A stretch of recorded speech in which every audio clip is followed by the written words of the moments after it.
आज मी बनवणार आहे आलू पोहा कटलेट। त्याच्यासाठी मी हे उकडलेले 2 आलू घेतलेले आहेत। हे 1 वाटी पोहे आहेत, धुवून घेतले आहे। त्याच्यामध्ये मी आता टाकून घेते। हिरवी मिरची 2 याच्यामध्ये कापून घेतली बारीक, याच्यामध्ये टाकून घेऊ। 1 कांदा कापून घेतलेला आहे बारीक आणि थोडासा सांबार आपण याच्यामध्ये टाकून घेते। 1 चम्मच जिरा, 1 चम्मच मीठ, अर्धा चम्मच धनिया पावडर, थोडीशी लाल मिर्च। आता हे मिक्स करून घेते।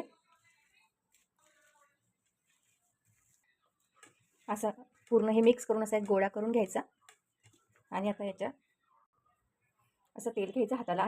हाताला तेल लावून घेतल्यावर असे छोटे छोटे गोळे करायचे, ते आपल्या हाताला चिटकणार नाही। आणि अशा छोट्या छोट्या टिक्क्या करून घ्यायच्या।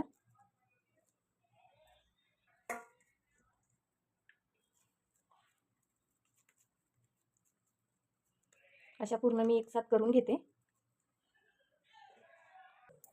अशा मी एक एक करून पूर्ण टिक्क्या बनवून घेतल्या। आता याला आपण फ्राय करू।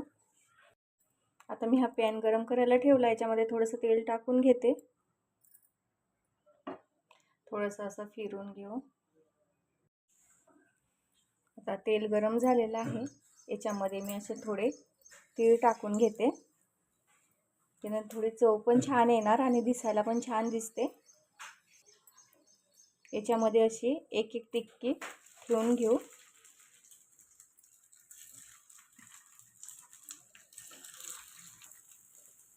अशा मी पूर्ण करून एक एक टिक्की याच्यामध्ये ठेवून दिली। आता याला आपण 1 ते 2 मिनिट असंच होऊ देऊ। आता याला मी असं पलटून घेते। आता हे असे मी पलटून घेते पूर्ण आणि याला आपण 2 मिनिटं असंच होऊ द्यायचं। याच्यावर मी 1 चम्मच तेल टाकून घेते। आता मी एक वेळ इकडनं पण पलटून घेते।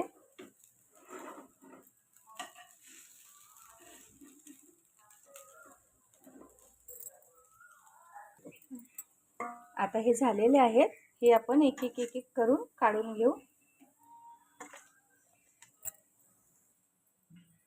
आता आपली आलू पोहा टिक्की तयार झालेली आहे आणि मुलं पण खूप आवडीने खातील। आणि अशा पावसाच्या सीझनमध्ये एकदा तुम्ही नक्कीच करून बघा आलू पोहा टिक्की। आवडल्यास लाईक करा, शेअर करा आणि सबस्क्राईब करा। बाय।